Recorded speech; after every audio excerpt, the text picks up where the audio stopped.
तो आज के लेक्चर में हम बात करेंगे integrated rate expression. Integrated integrated rate expression किसके लिए? आज हम बात करेंगे integrated rate expression for second order reaction. Second order reaction.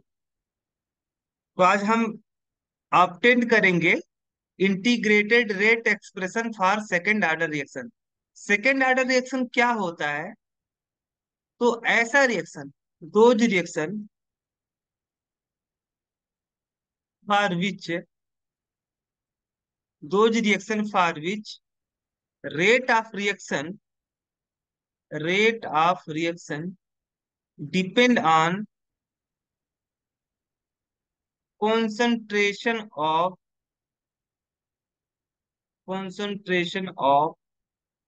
reactant power two power, यानी ऐसा रिएक्शन जिसका रेट रिएक्टेंट के कंसंट्रेशन के पावर टू पे डिपेंड करता है, ऐसे रिएक्शन को क्या बोलते हो? Second order reaction. Let us consider and let us consider and second order reaction. Second order reaction हम कंसीडर कर रहे हैं एक सेकेंड ऑर्डर रिएक्शन जिसमें क्या हो रहा है कि कोई रिएक्टेंट ए है और एक इसमें चेंज हो रहा है, प्रोडक्ट में चेंज हो रहा है। और इस रिएक्शन को हमने क्या माना है? सेकेंड ऑर्डर रिएक्शन माना है। अगर ये सेकेंड ऑर्डर रिएक्शन है तो इसके लिए अगर आप रेट एक्सप्रेशन ला लिखोगे तो रेट इक्वल टू क्या निकल के आएगा? देखो, इस रिएक्शन का जो रेट होगा वो किसके प्रोपोर्शनल होगा? Concentration of reactant. रिएक्टेंट का कंसंट्रेशन क्या है यहाँ पे? चूंकि रिएक्टेंट ए है तो ए का कंसंट रिएक्टेंट ए है तो रिएक्टेंट का कंसंट्रेशन को हम कैसे रिप्रेजेंट करेंगे? इस तरीके से, यानी रेट किसके प्रोपोर्शनल होगा? Concentration of reactant. और रिएक्टेंट क्या है? ए है। अब इस पे कितना पावर होगा? टू होगा, क्योंकि सेकेंड ऑर्डर रिएक्शन में क्या होता है? रेट, ऐसा रिएक्शन जिसमें रेट क्या करता है? रिएक्टेंट के कंसंट्रेशन के पावर टू पे डिपेंड करता है, ऐसे रिएक्शन को क्या बोलते हो? Second order reaction. इसलिए जो रेट होगा वो किस तरीके से लिखा जाएगा? इस तरीके से लिखा जाएगा। अब इस प्रोपोर्शनल साइन को हटाओगे तो एक कांस्टेंट लगाओगे, तो यहाँ पे हमने एक कांस्टेंट लगा दिया के, और ए क्या हो गया? कंसंट्रेशन ऑफ ए पे पावर टू, वेयर ए क्या है आपका? तो ए आपका है रेट कांस्टेंट। ए क्या है? Rate constant. ए क्या है? Rate constant. और रिएक्टेंट कौन है आपका? ए है। अब अगर इसके लिए देखो, ये जो आपने रेट लिखा है, रेट एक्सप्रेशन ला, ये रेट एक्सप्रेशन ला, ये जो रेट यहाँ पे लिखा है ये कैसा रेट है? ये आपका एक्सपेरिमेंटल रेट है, क्योंकि किसी भी रिएक्शन का जो ऑर्डर होता है वह एक्सपेरिमेंटली डिटरमाइन किया जाता है। इसलिए ये जो रेट आपने लिखा है एक ऐसा रेट है, एक्सपेरिमेंटल रेट है। अगर इसको आप थ्योरेटिकल रेट की बात करोगे, थ्योरेटिकल रेट, तो थ्योरेटिकल रेट कैसे लिखा जाएगा?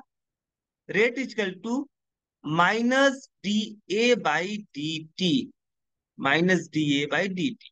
इसी तरीके से चूंकि रिएक्टेंट क्या है? ए है, तो आप जब रेट को डिफाइन कर रहे थे तो रेट को कैसे बोल रहे थे? The change in concentration of reactant in per unit time are called rate. तो यहाँ पे माइनस क्यों लगाया? क्योंकि आ, ए जो आपका ए है, ए इज रिएक्टेंट, और रिएक्टेंट का कंसंट्रेशन समय के साथ क्या होता है? घटता है, इसलिए माइनस साइन लगाया हूं। और change in concentration of A और डिवाइड बाई टाइम इंटरवल। ठीक है, तो ये जो रेट लिखा गया है ये कैसा रेट है? ये आपका थ्योरेटिकल थ्योरेटिकल रेट है। थ्योरेटिकल रेट है। ठीक है। अगर आप बात करोगे,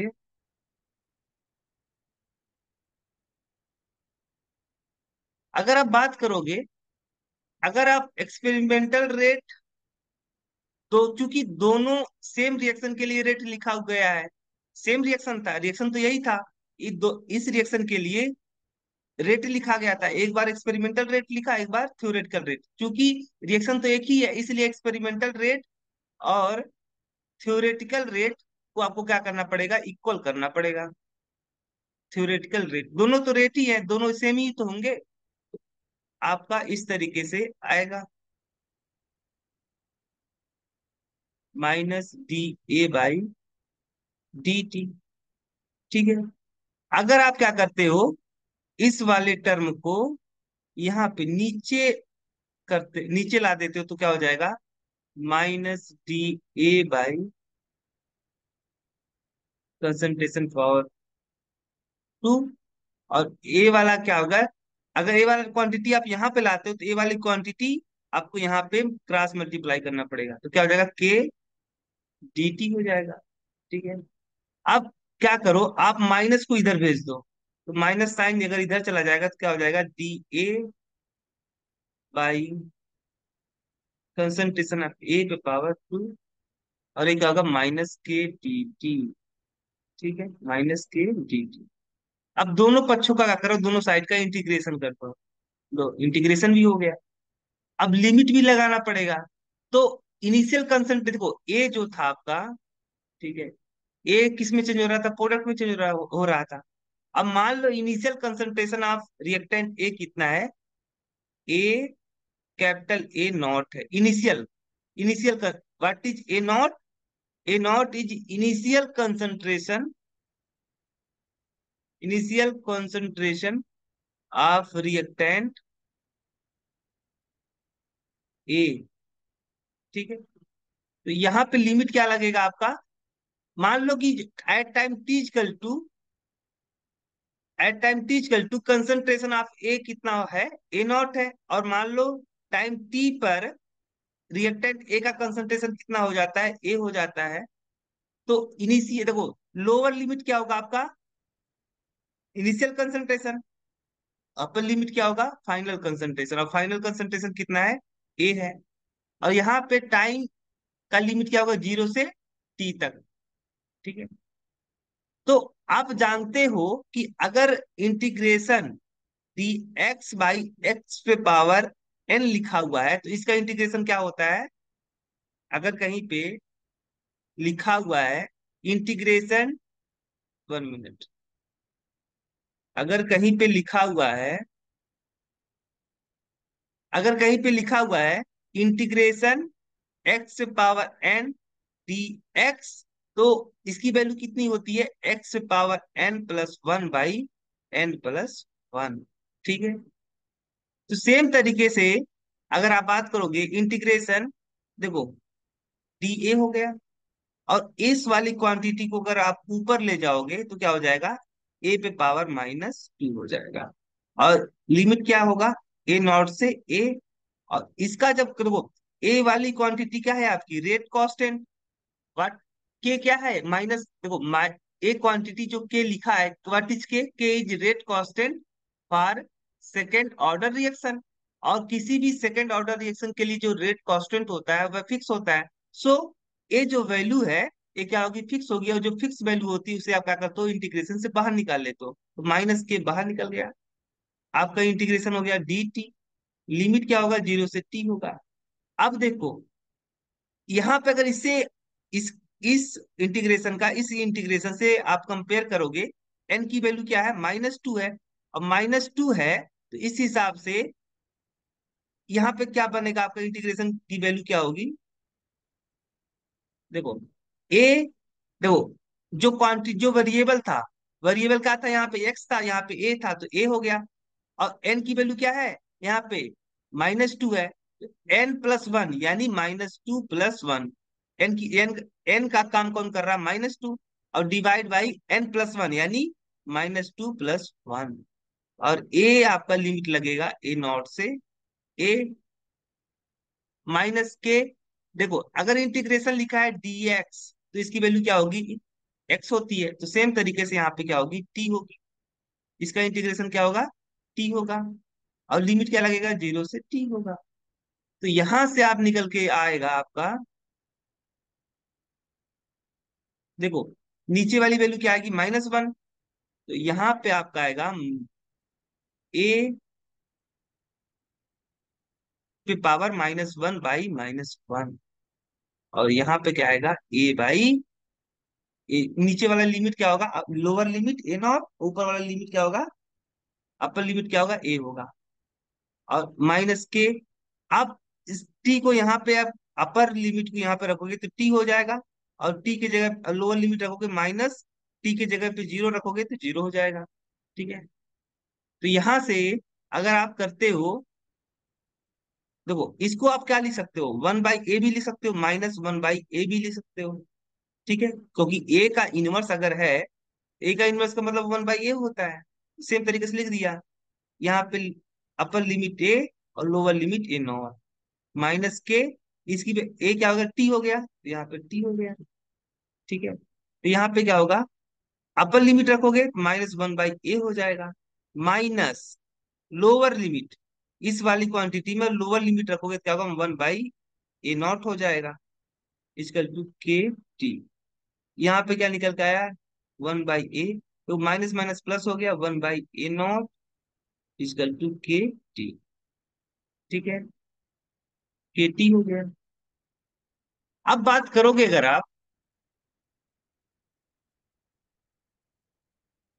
देखो इसको आप सही से आप रीअरेंज करो तो क्या हो जाएगा, ए 1/a0 -1/a इजकल टू के टी।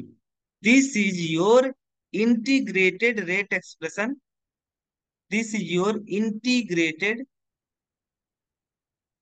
रेट एक्सप्रेशन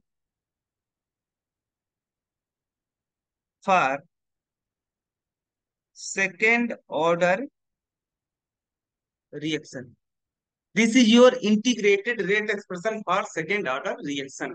ठीक है, अगर यही चीज अगर मान लो कि आपका जो रिएक्शन था ए, रिएक्टेंट ए था, और ए किसमें चेंज हो जा रहा था, प्रोडक्ट में चेंज हो जा रहा था। अगर मान लो ए का स्टोइकियोमेट्रिक कोफिशिएंट 1 था, तो यहाँ पे इस तरीके का एक्सप्रेशन आया फॉर सेकेंड ऑर्डर रिएक्शन।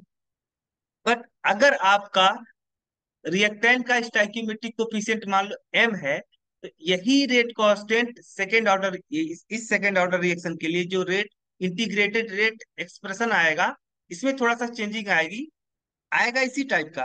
क्या होगा, 1/a0 -1/a, जहां पे k है वहां पे क्या हो जाएगा, स्टोइकियोमेट्रिक कोफिशिएंट से मल्टीप्लाई हो जाएगा, तो यहाँ पे आएगा m/k/t।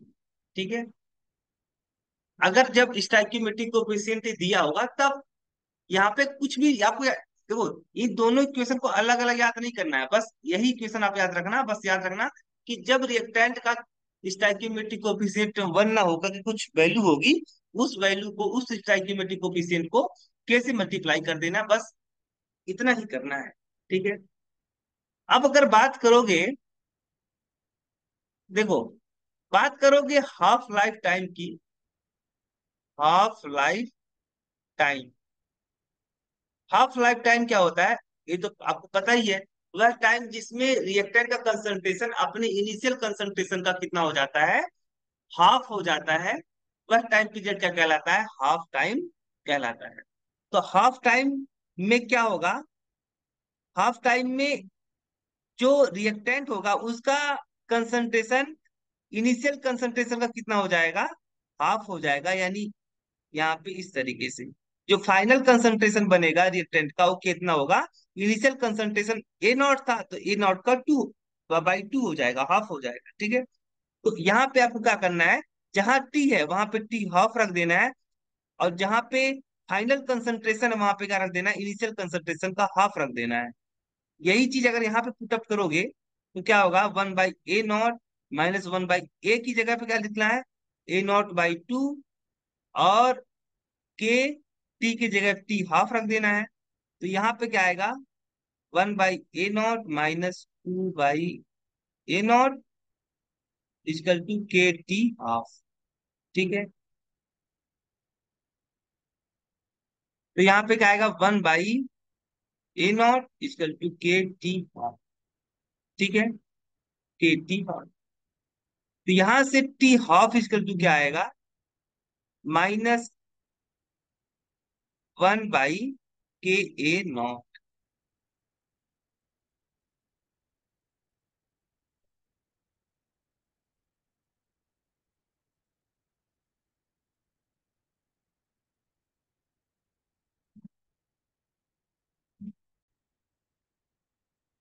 तो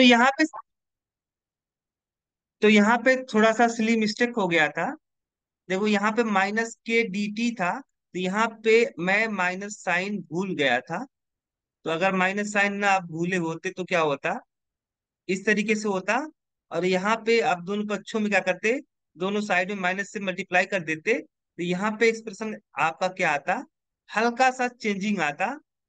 यहाँ पे चेंजिंग ये होता कि ये जो A0 है, A0 यहाँ पे ना होकर के A0 यहाँ पे होता, बस इतना सा थोड़ा सा चेंजिंग आता। ठीक है। This is integrated rate expression for second order reaction.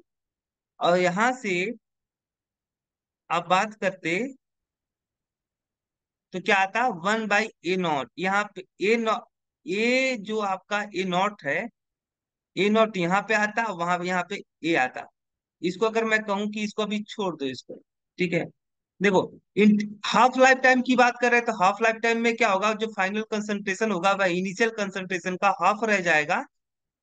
और टी इक्वल टू क्या होगा, टी हाफ होगा, क्योंकि आप हाफ लाइफ टाइम की बात कर रहे हो। तो we know that for rate expression for second reaction, second order reaction क्या है, 1/A - 1/A0 equal to KDT है।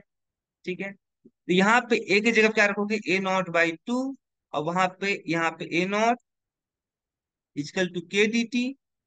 और टी की जगह क्या रख दोगे, टी हाफ रख दोगे, तो यहाँ पे क्या आएगा, 2/A0 -1/A0 equal to KT half.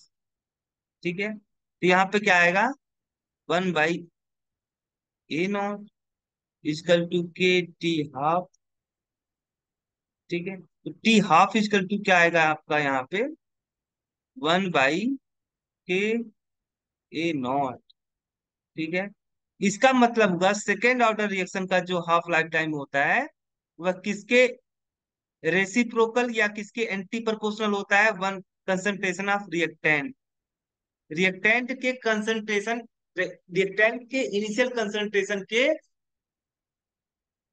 Inversely proportional कौन होता है, half life time for second order reaction. यानी इसका मतलब ये हुआ कि रिएक्टेंट का कंसंट्रेशन जितना ज्यादा होगा, हाफ लाइफ टाइम उतना ही कम होगा। एक A0 की वैल्यू जितना ज्यादा होगा, टी हाफ की वैल्यू उतना कम होगा। यानी जितना ज्यादा इनिशियल कंसंट्रेशन होगा रिएक्टेंट का, उतना ज्यादा क्या होगा, हाफ लाइफ टाइम होगा। उतना ज्यादा क्या होगा, हाफ लाइफ टाइम होगा। ठीक है। तो रेट एक्सप्रेशन से ये पता चल रहा है कि सेकेंड ऑर्डर रिएक्शन के लिए जो हाफ टाइम होता है वह इनिशियल कंसंट्रेशन के रेसिप्रोकल होता है, इनवर्सली प्रोपोर्शनल होता है। इनिशियल कंसंट्रेशन रिएक्टेंट का जितना ज्यादा होगा, उसका हाफ लाइफ टाइम उतना ही क्या होगा, कम होगा फॉर सेकेंड ऑर्डर रिएक्शन। ठीक है। अगर मान लो आप अभी यहाँ पे कंसीडर किए थे कि कोई रिएक्टेंट ए है और ए की एक्सचेंज हो रहा है प्रोडक्ट में। ठीक है। अब मान लो कि जो रिएक्टेंट था, तो रिएक्टेंट यहाँ पे क्यों सिंगल टाइप का रिएक्टेंट था, यहाँ पे क्या था, यहाँ पे जब आपने सेकेंड ऑर्डर रिएक्शन के लिए इंटीग्रेटेड रेट एक्सप्रेशन निकाला था, तो उस समय जो आपने रिएक्शन कंसीडर किया था, वो रिएक्शन क्या था, ए से प्रोडक्ट में चेंज हो रहा था। तो इसका मतलब हुआ यहाँ पे जो रिएक्टेंट है, ये रिएक्टेंट सिंगल टाइप का रिएक्टेंट है, single type reactant, single type reactant, एक ही टाइप का रिएक्टेंट। अगर मान लो रिएक्टेंट आपका एक टाइप का ना होकर के,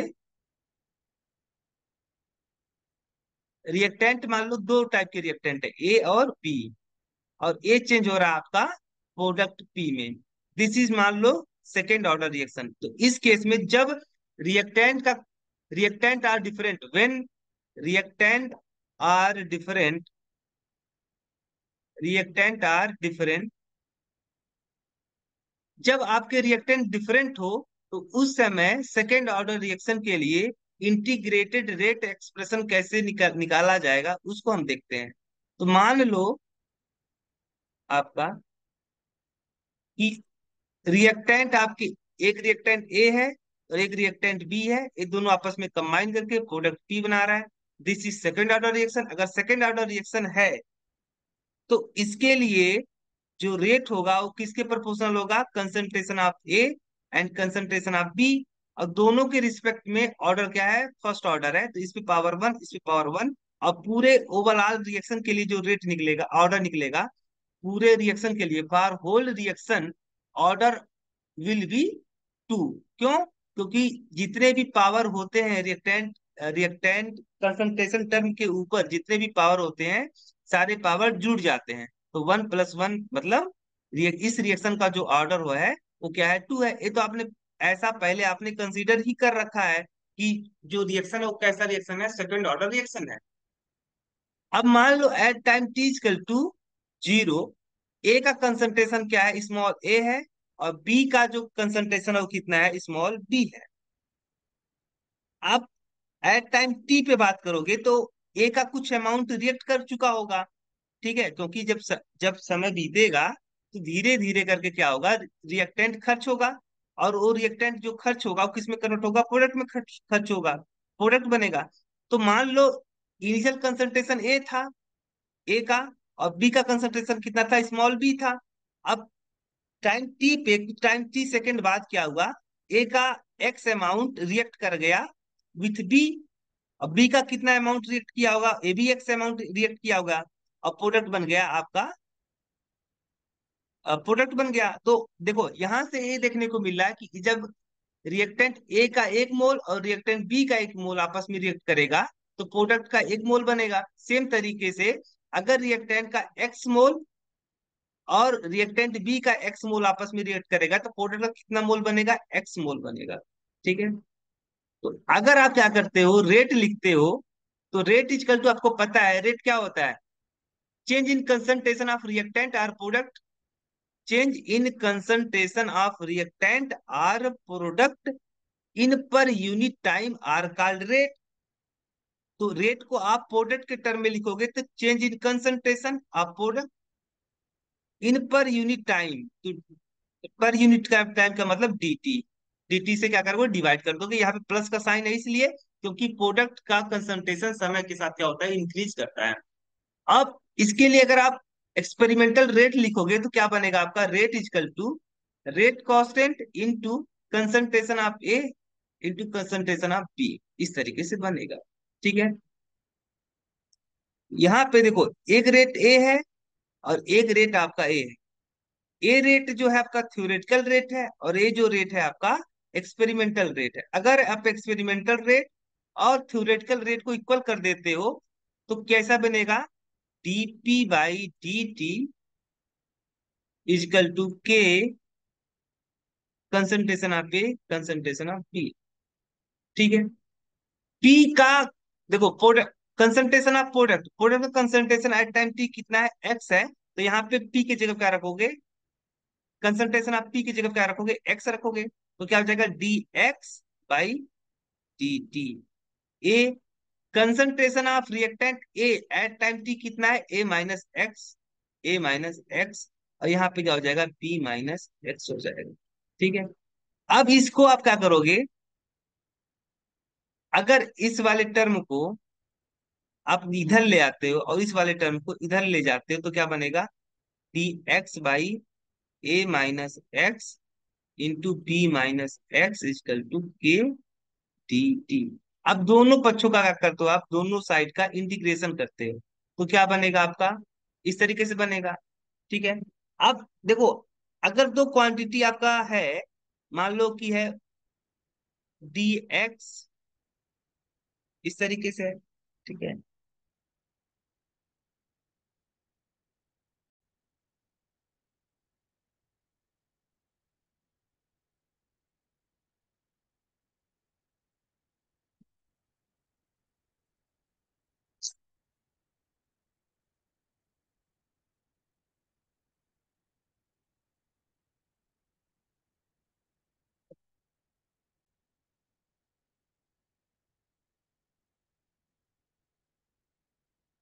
देखो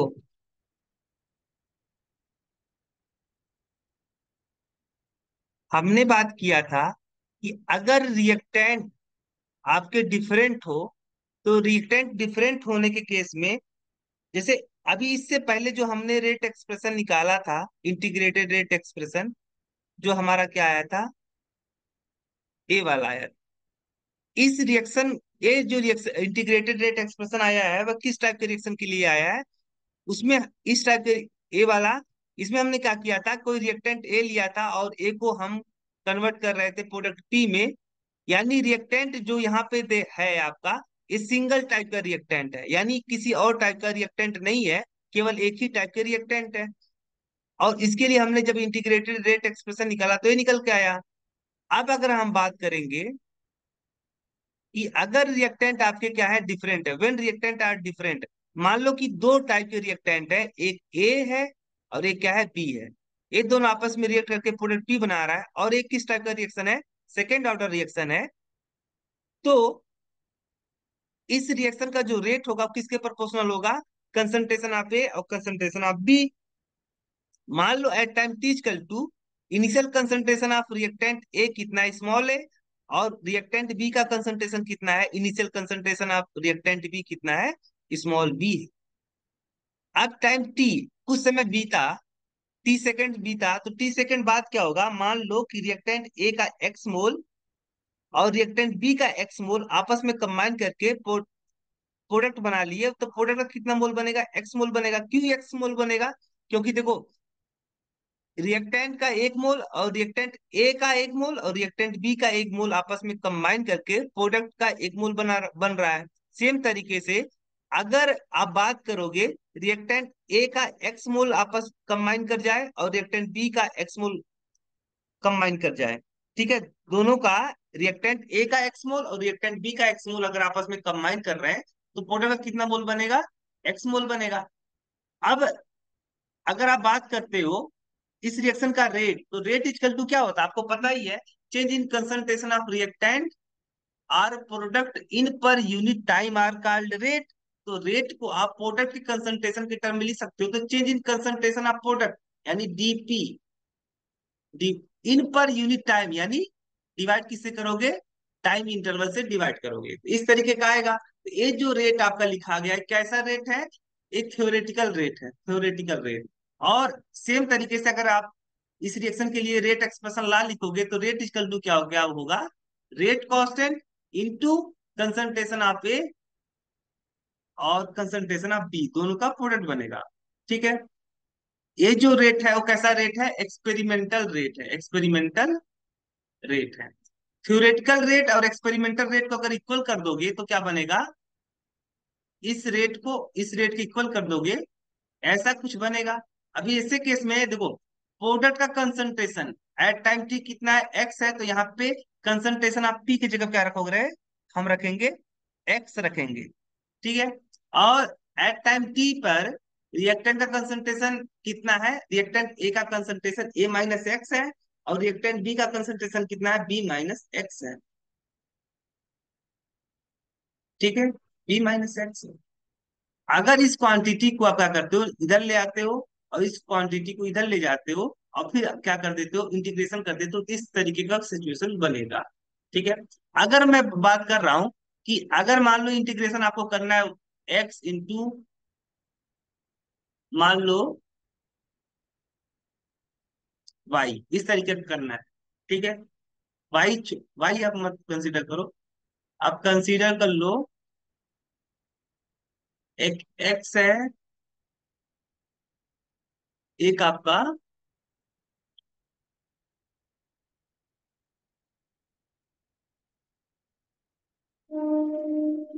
मान लो लॉग एक्स है, क्या है, लॉग एक्स।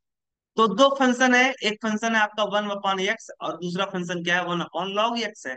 अगर इसका इंटीग्रेशन करते हो, तो आपको, आप इंटरमीडिएट में पढ़े हो मैथमेटिक्स में इंटीग्रेशन वाले चैप्टर में, कि अगर इस तरह का सिचुएशन बनता है कि इंटीग्रेशन, मुझे दो फंक्शन का इंटीग्रेशन करना है, तो हम क्या करते हैं, फर्स्ट मान लो ये आपका, देखो इसको आप सही से लिखो, डी एक्स, किसका integration, one upon x into one upon log x, इस तरीके से लिख लो।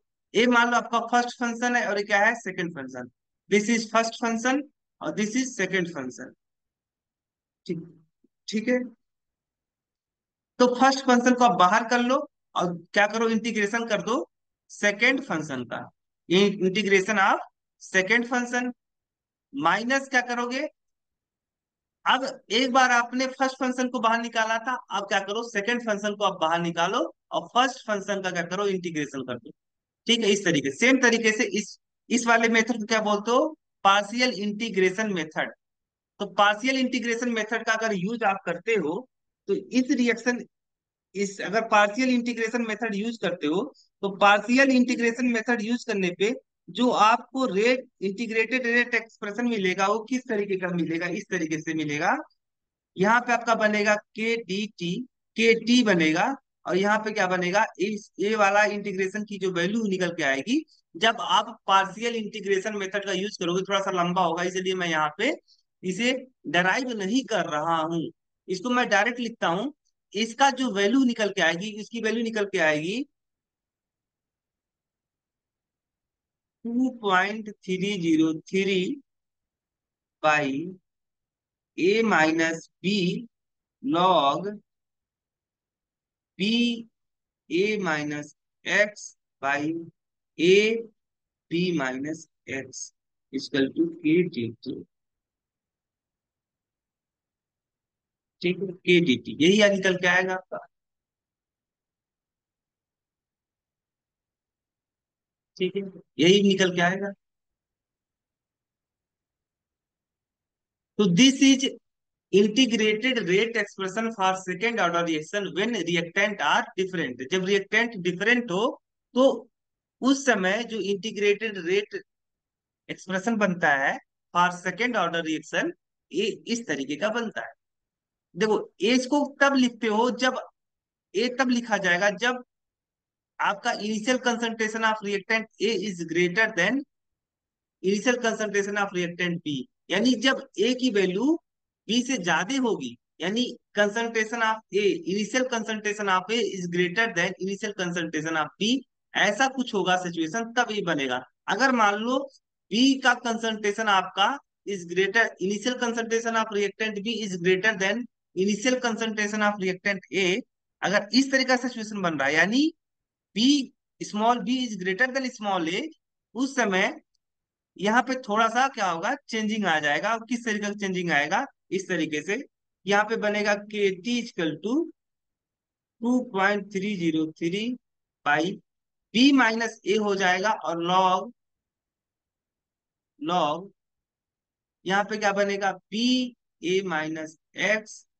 Divide by A B minus x. ठीक है, देखो जो वैल्यू आपकी बड़ी होगी, ठीक है, जब जो वैल्यू बड़ी होगी से ए यहाँ पे बड़ा था, अगर जो वैल्यू आपकी बड़ी बड़ी होगी वो क्या होगा यहाँ पे, इस लॉग वाले टर्म में वो नीचे होगा। और जो वैल्यू छोटी होगी वो कहाँ होगा, जो वैल्यू बड़ी होगी वो नीचे होगा, तो यहाँ पे बी नीचे था। और जो वैल्यू छोटी थी वो कहाँ था, ऊपर था। तो सेम तरीके से अगर मान लो कि आपका बी ग्रेटर देन ए हो जाता है तो जो वैल्यू बड़ी होगी वो नीचे होगी। यहाँ पे बी रख देना आप, यहाँ पे क्या रख देना बी, यहाँ पे क्या कर देना ए कर देना। ठीक है, यहाँ पे अगर ए है तो ये बी माइनस एक्स होगा, और यहाँ पे बी है तो यहाँ पे ए माइनस एक्स होगा। तो थोड़ा सा चेंजिंग आएगा। देखो अभी तक हमने जितने भी, अब हाफ टाइम, हमने हाफ टाइम भी देख लिया था, सारी चीजें देख ली हमने। देखो अब हम समराइज करते हैं चीजों को, क्या करते हैं, समराइज करते हैं। देखो अब हमने जीरो ऑर्डर पढ़ लिया, जीरो ऑर्डर रिएक्शन पढ़ लिया, फर्स्ट ऑर्डर रिएक्शन पढ़ लिया, सेकेंड ऑर्डर रिएक्शन पढ़ लिया। ठीक है, तो जीरो ऑर्डर रिएक्शन के लिए जो इंटीग्रेटेड रेट एक्सप्रेशन बनाता हो किस तरीके का बनाता, A not minus A equal to के टी आया था। और फर्स्ट ऑर्डर रिएक्शन के लिए जो इंटीग्रेटेड रेट एक्सप्रेशन निकल के आया था वो कितना निकल के आया था, k t equal to 2.303 log A not by A आया था। और सेकेंड ऑर्डर रिएक्शन के लिए जो इंटीग्रेटेड रेट एक्सप्रेशन निकल के आया था वो क्या आया था, 1/a - 1/a not equal to के डी टी आया। ठीक है, जब आपके रिएक्टेंट क्या हो, सिंगल रिएक्टेंट हो, यानी एक ही टाइप के रिएक्टेंट हो। जब दो टाइप के रिएक्टेंट होंगे तो यही इंटीग्रेटेड रेट एक्सप्रेशन कैसा हो जाएगा, के टी इक्वल टू, अभी यहाँ पे देखो लिखा है 2.303 by P minus A log A B minus X by P A minus x. ठीक है, ये इंटीग्रेटेड रेट एक्सप्रेशन था आपका सेकेंड ऑर्डर रिएक्शन के लिए। ठीक है, अब इसको आपको याद नहीं करना है, इसका भी शॉर्ट ट्रिक मैं चर्चा करूंगा। इसका भी शॉर्ट ट्रिक होता है, शॉर्ट ट्रिक। अब हम बात करेंगे शॉर्ट ट्रिक के बारे में।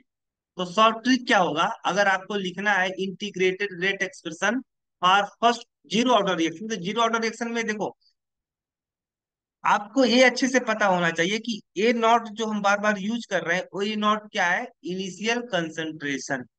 Initial concentration. ए क्या है, final concentration. Final concentration. Initial concentration हमेशा क्या होगा, रिएक्टेंट का जो इनिशियल कंसंट्रेशन होगा वो हमेशा ज्यादा होगा in compare to final concentration, क्योंकि जब रिएक्शन स्टार्ट होता है तो रिएक्टेंट की अमाउंट क्या होता है, धीरे धीरे घटता है, और प्रोडक्ट का अमाउंट धीरे धीरे बढ़ता है। तो रिएक्टेंट खर्च हो रहा होगा। अगर रिएक्टेंट खर्च हो रहा होगा तो रिएक्टेंट की क्वांटिटी क्या होगी, या रिएक्टेंट का कंसंट्रेशन घटेगा। इसका मतलब हुआ कि जो फाइनल कंसंट्रेशन होता है वह हमेशा क्या होता है, लेस देन होता है इनिशियल कंसंट्रेशन के। तो इसका मतलब ये हुआ कि initial concentration is greater then final concentration. तो वही शॉर्ट ट्रिक में हम क्या पढ़ेंगे, जीरो ऑर्डर रिएक्शन के लिए जब आपको इंटीग्रेटेड रेट एक्सप्रेशन निकालना होता है, तो हम जानते हैं, वी नो दैट, क्या जानते हैं कि A naught is greater than ए। ठीक है, ये तो होता ही है। हम जानते हैं कि ए नॉट जो होता है वह ग्रेटर देन होगा, किससे, ए से होगा। तो अगर मैं कहूं कि A not minus A is greater than zero, अगर ए वाली क्वांटिटी, अगर दोनों हम साइड में माइनस माइनस से क्या कर देते, दोनों पक्षों में माइनस माइनस ए नॉट कर देते हैं, दोनों पक्षों में, नहीं, दोनों पक्षों में अगर मैं क्या करता हूं, दोनों साइड में माइनस ए लगा देता हूं, तो क्या हो जाएगा इस तरीके से, ए नॉट माइनस ए, और इसकी वैल्यू क्या है, जीरो। इस तरीके से आएगा। और ए नॉट माइनस ए, अब इसको हटाओ और जीरो की जगह क्या लिखो, के डी टी। देखो, यही मिला एक्सप्रेशन आपको, और यही एक्सप्रेशन रियली में था भी। जीरो ऑर्डर रिएक्शन के लिए इंटीग्रेटेड रेट एक्सप्रेशन जो था, यही था। ठीक है, तो this is short trick. Short trick में क्या करना है आपको, जब जीरो ऑर्डर रिएक्शन के लिए आपको, शॉर्ट ट्रिक में क्या करना है आपको, जब जीरो ऑर्डर रिएक्शन के लिए आपको इंटीग्रेटेड रेट एक्सप्रेशन लिखना होगा, तो उस समय क्या आप क्या करोगे, A naught is greater than A, और क्या करोगे, इसको इधर ले आओगे, is greater than zero, A not minus A equal to के D t. This is short trick. ठीक है, सेम तरीके से अगर आपको फर्स्ट ऑर्डर रिएक्शन के लिए इंटीग्रेटेड रेट एक्सप्रेशन निकालना है, तो देखो, फॉर फर्स्ट ऑर्डर रिएक्शन के लिए इंटीग्रेटेड रेट एक्सप्रेशन जब आप कैलकुलेट करोगे तो कैसे आएगा, वी नो दैट, क्या जानते हैं हम, कि A naught is greater than A, तो log A naught will be greater than log A. ठीक है, अगर आप क्या करते हो, इस वाली क्वांटिटी को इधर ले आते हो, तो क्या होगा, log A not minus log A will be greater than zero, will be greater than zero. तो यहां से क्या निकल के आएगा, log A not minus log A is equal to के टी। ठीक है, आप इसको आप क्या लिखोगे, log M minus log N है ना, लॉग एम बाई एन, यानी log A not by A हो जाएगा, इक्वल टू के डी टी। और के की वैल्यू जब निकालोगे तो क्या आएगा, 1/t log A not by A. ठीक है, यही आएगा, यही आपका आया था। ठीक है, दिस इज इन, ये शॉर्ट ट्रिक है। और जब आपको सेकेंड ऑर्डर रिएक्शन के लिए लिखना होगा इंटीग्रेटेड रेट एक्सप्रेशन, तो हम जानते हैं कि A naught is greater than ए। अगर इसको आप रिवर्स कर दो, मतलब 1/a0, और इसको भी रिवर्स कर दोगे तो 1/a हो जाएगा। तो अगर आप इसको रिवर्स करते हैं तो ये जो ग्रेटर देन का साइन ए नॉट की तरफ था, वो अब साइन क्या हो जाएगा, चेंज हो, मतलब साइन का डायरेक्शन, जो ग्रेटर देन का डायरेक्शन है, जो इसकी माउथ है, वो क्या हो जाएगा, इस तरीके से हो जाएगा।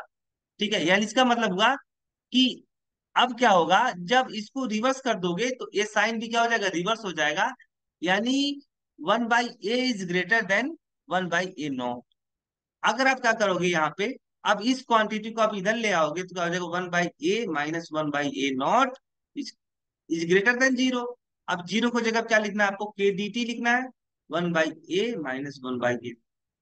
ठीक है, ये आपका शॉर्ट ट्रिक हो गया for writing integrated rate expression for second order reaction.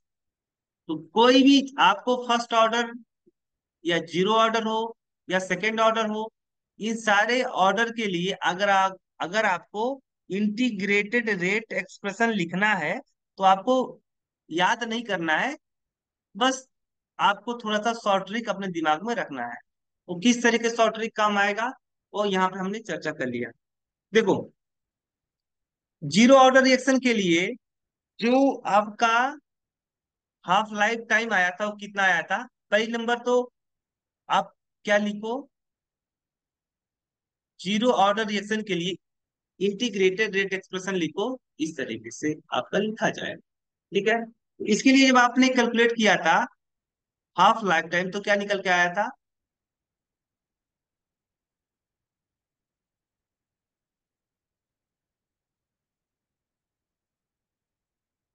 यही आया था आपका। यानी यहाँ पे जो हाफ लाइफ टाइम आया था वो किसके प्रोपोर्शनल आया था, T half will be directly proportional proportional to initial concentration of reactant A. ठीक है, तो यही आया था आपका। अगर आप बात करोगे सेकेंड ऑर्डर रिएक्शन के लिए, हाँ ये जीरो ऑर्डर रिएक्शन के लिए था, और फर्स्ट ऑर्डर रिएक्शन के लिए जो हाफ लाइफ टाइम आया था वो कितना आया था, 0.693/k आया था। और सेकेंड ऑर्डर रिएक्शन के लिए जो आपका हाफ लाइफ टाइम आया था वो कितना आया था, टी हाफ इजकल टू 1/, कितना आया था, अरे यही तो आया था आपका। इसको आप रख दोगे, ए टी, ये आपका आ जाएगा 1/a, टी हाफ, हाँ। यहाँ पे क्या आया था हाफ लाइफ टाइम, तो 1/k इंटू ए नॉट आया था। ठीक है, तो यहां से आपको ये पता चला, देखो अब इसी तरीके से हम सारे थर्ड ऑर्डर रिएक्शन के लिए, फोर्थ ऑर्डर रिएक्शन के लिए, फिफ्थ ऑर्डर रिएक्शन के लिए हम हाफ लाइफ टाइम तो कैलकुलेट करेंगे नहीं, क्योंकि लंबा समय लगेगा। तो अगर आप एक जनरल, देखो यहाँ पे देखो, अगर मैं एक जनरल रिलेशनशिप बनाऊं किसी किसके बीच में, general relationship between half life time and initial concentration of reactant, तो क्या बनेगा, 1/a⁻n−1। ये आपका this is general, this is general, general relationship, relationship between between half life time of of life time and concentration of concentration of reactant. ठीक है, in between, this is general relationship between half life time and initial concentration of reactant, initial concentration of reactant. ठीक है, जैसे अब अगर मान लो आपको देखना है for zero order reaction, zero order reaction का मतलब जो एन है, वेयर एन एन क्या है यहाँ पे? एन है आपका ऑर्डर ऑफ रिएक्शन। तो अगर मान लो आप जीरो ऑर्डर रिएक्शन के लिए बात करोगे तो एन की वैल्यू क्या हो जाएगी? जीरो हो जाएगी। तो टी हाफ क्या किसके प्रोपोर्शनल होगा? One upon A zero minus one. तो ए क्या निकल के आएगा? T half proportional to A inverse. और यहां से ए निकल के आएगा कि टी हाफ प्रोपोर्शनल टू किसके होगा? ए वाली क्वांटिटी जब ऊपर जाएगी तो क्या हो जाएगा? ए हो जाएगा। यानी इनिशियल कंसंट्रेशन के डायरेक्टली प्रोपोर्शनल होता है half life time for zero order reaction. ठीक है। अब क्या ये बात सही है क्या? तो यहाँ पे देखो आप,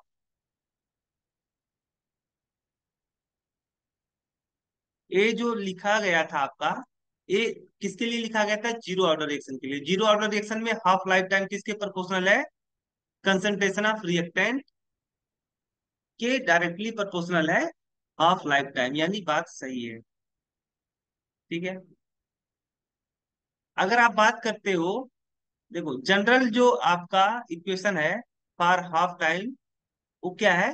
T half are directly proportional to A पे पावर एन माइनस वन। अगर आप फर्स्ट ऑर्डर रिएक्शन के लिए बात करोगे, एन की वैल्यू क्या हो जाएगी? वन हो जाएगी। और यहाँ से क्या निकल जाएगा? T half will be inversely proportional to, अब एन की वैल्यू क्या रखोगे? यहाँ पे वन रखोगे तो वन माइनस वन, यानी क्या निकल के आएगा? T half inversely proportional to one upon A पे पावर जीरो। ठीक है। इसका मतलब हुआ ए पे पावर जीरो का मतलब वन हुआ। यहाँ पे क्या हो जाएगा? वन। वन का मतलब हुआ यहाँ पे कि ए पे पावर जीरो भी आप ले सकते हो। ए पे पावर जीरो का मतलब हुआ कि half time period initial concentration of reactant पे डिपेंड नहीं करेगा, क्योंकि ये रिएक्टेंट के कंसंट्रेशन के ऊपर डिपेंड नहीं करता है half life time for first order reaction. तो ये बात भी सही है। अगर आप बात करोगे सेकंड ऑर्डर रिएक्शन के लिए, तो सेकंड ऑर्डर रिएक्शन के लिए एन की वैल्यू क्या होगी? टू होगी। टी हाफ यहाँ से क्या बनेगा? Are inversely proportional to A पे पावर टू माइनस वन, यानी t half are directly proportional to A, one upon A, one upon A. यही आया था आपका। तो इसका मतलब हुआ ये जो आपका रिलेशनशिप है, general relationship between half life time and initial concentration of reactant, ये बात सही है। ये आप एक general general equation for half, general relationship between half life time and initial concentration of reactant, ये आपको याद रखना चाहिए। ठीक है। तो बाकी के लेक्चर हम नेक्स्ट लेक्चर में देखेंगे। बाकी के लेक्चर हम नेक्स्ट क्लास में करेंगे।